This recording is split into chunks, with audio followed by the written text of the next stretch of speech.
Dati takbo ng takbo, layo sa'yo, paastig lang ako. Puno ng galit, reklamo, pero wasak pa rin sa dulo. Ikaw yung kumatok sa pinto, tahimik pero sobrang totoo. Binigay lahat sa krus, kaya ngayon sa'yo ako susuko. Radikal na pag-ibig, Jesus, sa'yo kami buhay na handang magsuko. Lahat pati luha, pati ngiti, mamahalin ang kaaway kahit masakit sa dibdib mo. Singon namin ang Diyos na buhay, handang magmahal ng solid. Magandang araw, Pilipinas. Welcome back to 11 Track Rapunzelan Investigative, where we are seeking the truth, searching for context, and looking for revelation, where it leads our hearts back to Jesus Christ.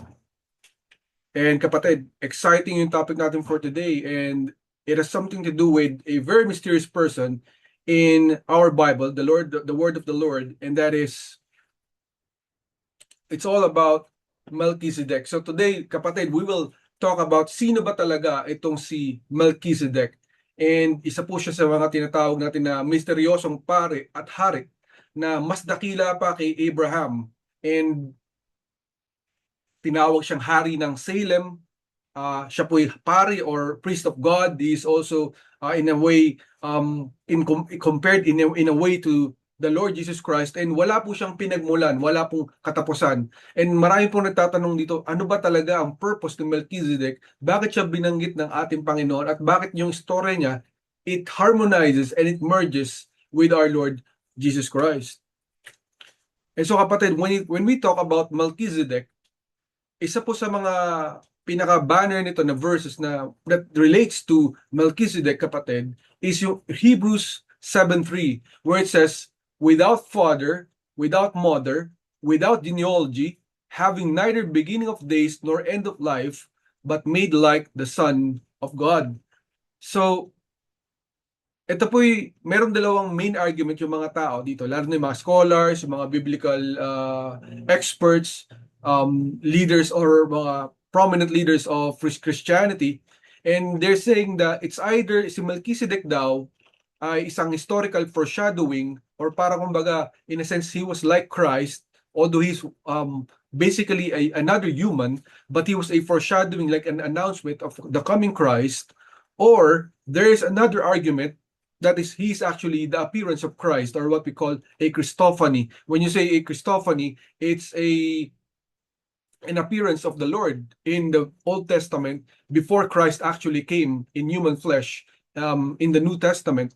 And so there are many instances, kapatid, kung saan po nag-appear ang ating Panginoong Jesucristo in the Old Testament, and this was one of those na sinasabi nila. Kaya ito po ay gray area argument, kasi wala po na kasi sigurado kung ano ba talaga si Melchizedek. Siya po ba'y tao, or technically yung hari or at pari nung panahon na yon na i-compare kay Jesus Christ, or the possibility na siya nga si Jesus Christ from the very beginning. And so, pagmasdan natin, kapatid, ano ba yung mga characteristics nitong si Melchizedek?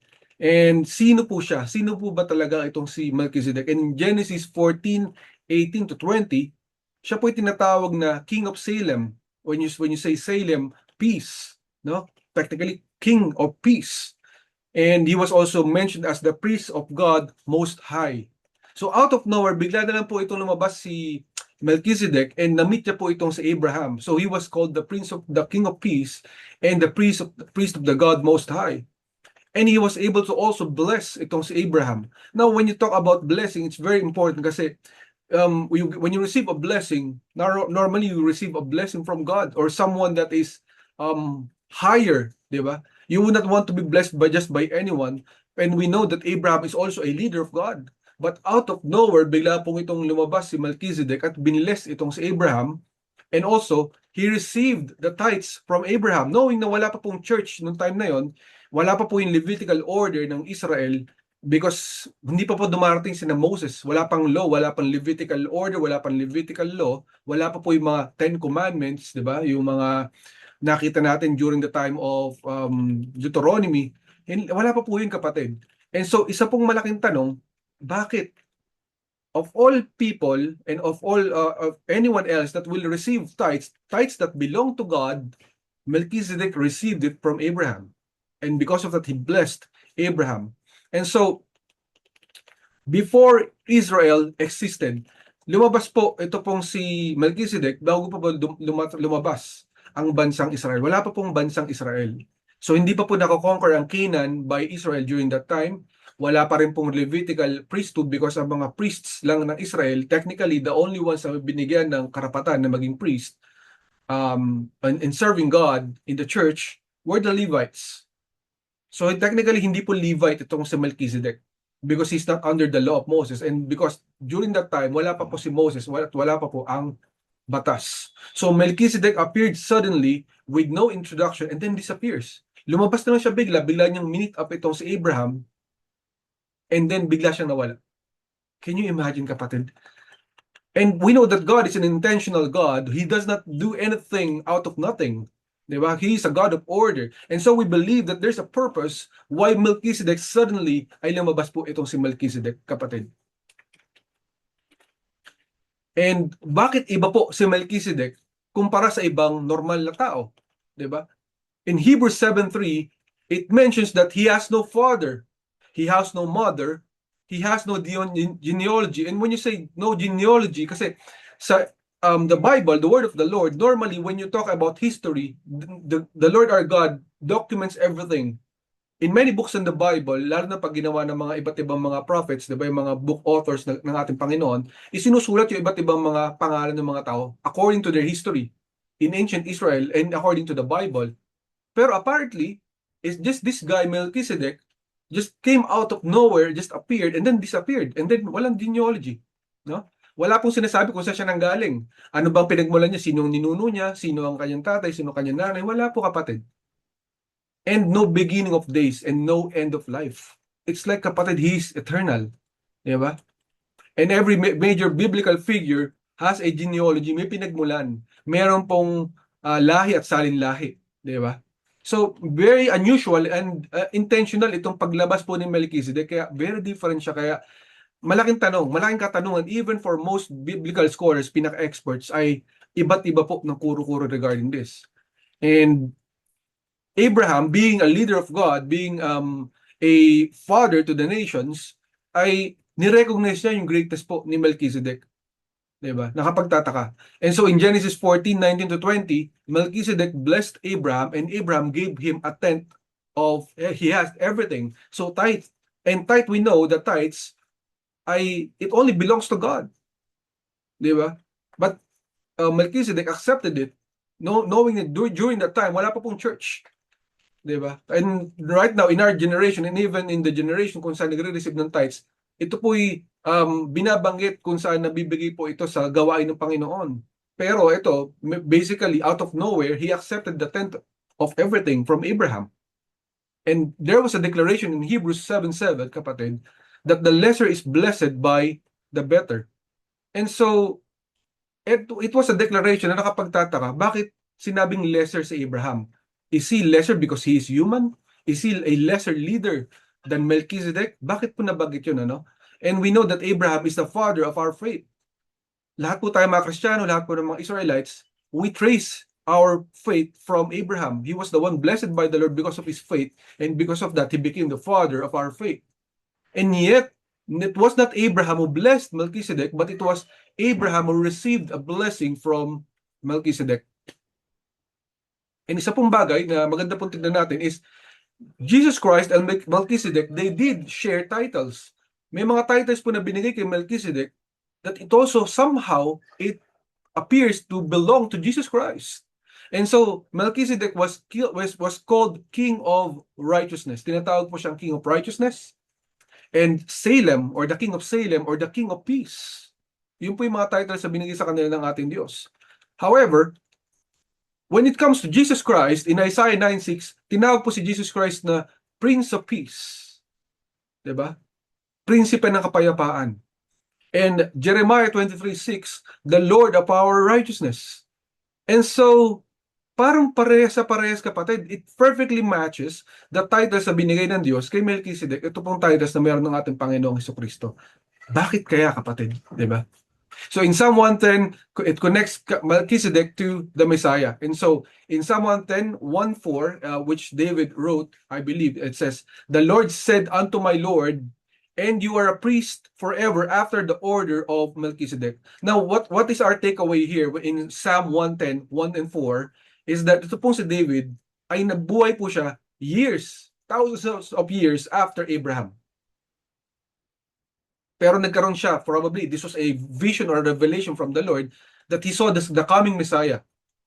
And in that same chapter, ay sinabi after the verse 1, then we go to verse 4, ay binanggit naman that David said that the coming Messiah will belong to Melchizedek's priesthood. Now, why is this most important for all of us? Because during that time, David had not seen the Messiah. He has not seen Jesus Christ, but he declared here na yung Messiah ay manggagaling sa priesthood ni Melchizedek.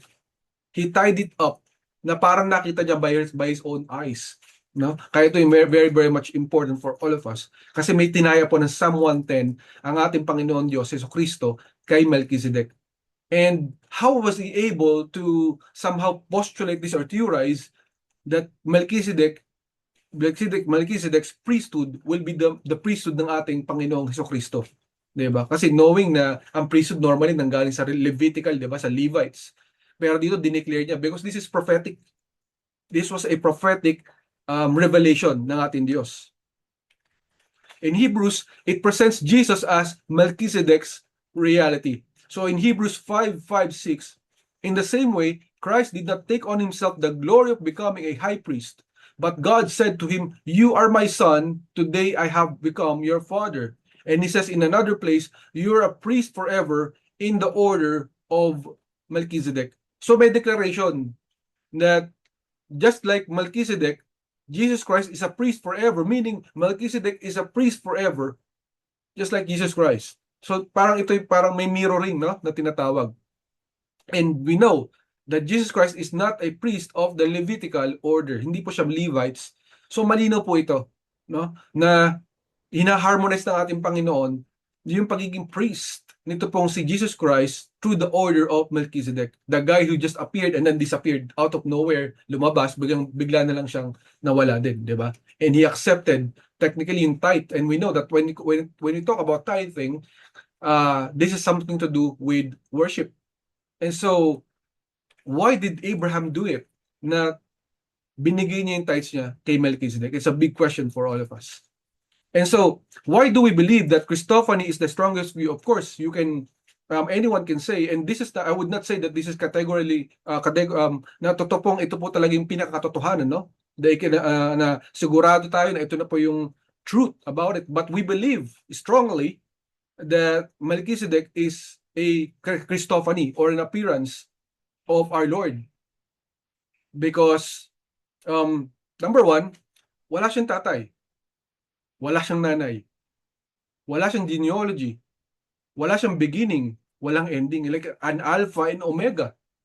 The author and the finisher of our faith. He's not an ordinary human, kapatid. Kasi ang lahat ng mga humans, merong nanay tatay. Maliban na lang kung ikaw si Eva at Adan, di ba? Na nilikha ng Panginoon from the very beginning. However, after Adam and Eve, meron silang genealogy, di ba? Meron silang lahi at salin lahi. Pero ito pong si Melchizedek, wala na nga siyang nanay at tatay, pero wala rin siyang salin lahi. Can you imagine, kapatid? And so Christophany, kapatid, view explains it naturally because we believe, no? Etong lumalabas dito, yung characteristics na binigay kay Melchizedek, he is eternal. He is timeless, a priest forever, greater than Abraham. And we see it perfectly fits Jesus Christ. Now again, this is not an argument with anyone. If you believe strongly that Melchizedek is basically a human priest or a king and a priest, then please do so. Please continue believing, because I would say this again is a gray area. It's a gray area for argument, and nobody really knows the 100% truth about this, but only God. But it gives us the perspective to understand, kapatid, that this is an ancient revelation by God of the coming Messiah. And you might say that, kapatid, it's impossible, no? Na magpakita ang Panginoong Jesucristo sa mga tao during that time kasi hindi pa siya bumababa bilang tao. But let us be reminded that ang Christophany, when we talk about Christophany, yung pag-appear ng ating Panginoon sa mga tao ng Old Testament, ay noon pa meron na. 'Di ba? In Genesis 18, the Lord appeared to Abraham, basically. And then Joshua 5, 13 to 15, the commander of the Lord's army receives worship. And of course, in Daniel 3:25, the fourth man in the fire. So, even in the beginning, nandun na po ang ating Panginoong Jesucristo. Hindi natin po pwedeng sabihin hindi po nag-appear ang ating Panginoong Jesucristo. Ngayon, the only discussion here is there's a possibility. Is Melchizedek the one Christ that we are looking for, or is he not? I believe he is. That he's also like the same guy here na minimension sa Genesis, sa Joshua, and in Daniel, yung fourth man in the fire, nakasama po nila Shadrach, Meshach, and Abednego. And so, isa pa pong malaki ring comparison, no? And curious discussion about this is Melchizedek, he brought bread and wine. And we believe this was a foreshadowing of the coming communion na nagagawin ng ating Panginoong Jesucristo, diba? Kasi pinakita niya yung bread and wine kay Abraham, the same way na in Luke 22, kung saan po ang ating Panginoong Jesucristo nag-start siya ng communion for us to be to honor and be reminded to do so in honor of his death and on the cross, that we must break bread and drink wine for this very purpose. And so kapatid, malinaw, 'di ba, na mayroong connection na parang in a sense, it was an announcement in the very beginning na nandun ang ating Panginoong Jesus, merong discussion ng bread and wine, even if wala pa po technically yung kilala nating Jesucristo. So the first priest in the scripture who appeared with bread and wine is actually Melchizedek. It's not a Levite or another priest. And hindi lamang po tayo, kapatid, ang merong paniniwala na possible na ating Panginoong Jesucristo. We are not 100% about this, but we believe that it's a big possibility that he is. Jesus Christ is also Melchizedek. And for example, si Ambrose, si Ephraim the Syrian, Didymus the blind, these are I would say Christians or believers from the old days na naniniwala na ito pong ating Panginoong Jesucristo was also Melchizedek. And if you look at the modern times or in the modern age, if you heard about A.W. Tozer, Chuck Missler, Kenneth E. Hagin, Perry Stone, he's a famous prophet, and R.C. Sproul, they all believed that Melchizedek is the same as Jesus Christ. So, what is the prophetic significance of this, kapatid? No? In Amos 3:7, surely the Lord God will do nothing but reveals his secret unto his servants, the prophets. So we believe na this is a prophetic revelation ng ating Panginoon that he revealed yung katotohanan ni Jesus Christ through Melchizedek. Unang-una yung kingship, yung priesthood, and that a Messiah, a coming Savior for all of us. No? So, it is an all-in-one mysterious figure na dumating po centuries before dumating ang ating Panginoong Jesucristo. So that's one thing that we have to understand, kapatid, that this is a prophetic significance na may nireveal na ating Panginoon Diyos sa ating lahat in this time frame na lumabas po itong si Melchizedek. So what are our strongest argument kung bakit masasabi natin na si Melchizedek ay hindi tao, no? Kung tao po siya, ang malaking tanong sa atin, bakit walang genealogy? Why no genealogy? Wala pong lahi at wala pong salin lahi. Wala siyang nanay at tatay, di ba? Number one, hindi po normal para sa isang tao 'yon. Number two, why no beginning or ending? Is he eternal? Is he forever? Di ba? And we believe only God is eternal, technically. And why greater than Abraham? If he is a man, bakit mas higit siya kay Abraham? Di ba? And why did he accept the tithes na binigay ni Abraham? Technically, during that time, wala pa pong church. And why did he introduce the bread and the wine? Just like in the communion, kapatid. Di ba? And so, there is this big foreshadowing of the coming communion ng ating Panginoong Jesucristo. And the same titles that he has, meron po siya mga title na binigay din sa ating Panginoong Jesucristo, di ba? Yung the King of Peace or Prince of Peace kung si Christ, di ba? The King of Righteousness or the Lord of Righteousness kung ang ating Panginoong Jesucristo. And apparently, ang ating Panginoong Jesus, He inherited ito pong priesthood ni Melchizedek. And so, why eternal priesthood and eternal king? And so, the same title, di ba, ang ating Panginoon, King of Kings and Lord of Lords, ang ating Panginoong Jesus, siya ay priest and king forever, ito pong sa Melchizedek. So, we believe that Christophany, ito pong si Melchizedek, na-answer po lahat ito pong mga tanong na to, na nagpo-point out na siya nga po ay iisa at si Jesus Christ. And bakit importante, kapatid, ang katotohanan ni Melchizedek? Because in John 8:56, kapatid, God says, "Your father Abraham rejoiced at the thought of seeing my day. He saw it and was glad." Kaya may mga Israelites pa, mga Pharisees, they were questioning Jesus Christ. Bakit? Matanda ka na ba? Paano mo nakita si Abraham? Paano mo siya nakilala? Di ba? Parang kalalabas mo pa lang Jesus Christ, di ba? So we believe that this was I believe a historical announcement ng ating Panginoong Jesucristo na tunay nga nandun din siya nung nandun si Abraham, because technically Jesus Christ is God. He can do whatever He wants. He can go to any timeline that He wants to, as long as He wants to do it, because at the end of the day, Jesus Christ is God. Diyos po ang ating Panginoong Jesucristo.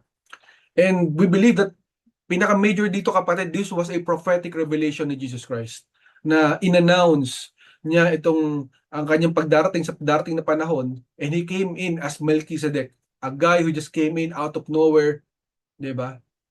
And then after niyang i-bless si Abraham, the father of us believers, di ba? The father of the Jewish nation, and even the father of many Middle Eastern nations, binilas niya siya at nagbigay sa kanya ng tithes after, and then nawala na siya. It was a prophetic revelation for all of us to understand, kapatid, that Christ is not only king and priest when He died on the cross, but He was already king and priest from the very beginning. Mula sa simula, walang kasimulan, simula, ay nandun na ang ating Panginoong Jesucristo, and He was already king and priest. He appeared as Melchizedek. And if you know the John 1:1, in the beginning was the Word, and the Word was with God, and the Word was God. Jesus Christ has been there all along. And in John 8:58, before Abraham was I am. Ayun, so malinaw po, nililinaw ng ating Panginoong Jesucristo na sa simula, before pa lumabas si Abraham, nandun na siya. So it is not impossible na pwede nga na si Melchizedek ay si Jesus Christ. Though we are not 100% correct about this or sure about this, but I would say it points out mainly to Christophany. The characteristics and the happenings in the time of Melchizedek points out that he is actually Jesus Christ. If you beg to disagree, God bless you, kapatid, and respect all views on regarding this thing. But we just believe that this is a prophetic revelation all about Jesus Christ, and declares to us all, kapatid, na tunay nga mahal tayo ng Panginoon, because Christ was always there with us even from the very beginning. Nandun siya sa pinakasimula ng lahat. Kumbaga, binonitor ng ating Panginoon lahat. He was there all time, every time, taking care of everything. What a wonderful and mighty God that we serve. Ayan. So, napakaganda po ng topic na binigay sa atin ng ating Panginoon, and salamat po, mga kapatid, for your time that you spend time to listen to this broadcast. And again, we are here at 11 Track Rapunzel Investigative, where we are seeking the truth, searching for context, and looking at the revelation of the Lord, where it leads our hearts back to Jesus Christ. Salamat po, mga kapatid. If you have any comments, feedback, or you want to share something and you want to discuss any other topic with us in this investigative, please reach out to us. And as long as this topic points to Jesus Christ, we will be more than happy to discuss it with you. And maraming po salamat, kapatid. And hanggang sa muli, God bless. Dati takbo ng takbo, layo sa'yo, paastig lang ako, puno ng galit, reklamo, pero wasak pa rin sa dulo. Ikaw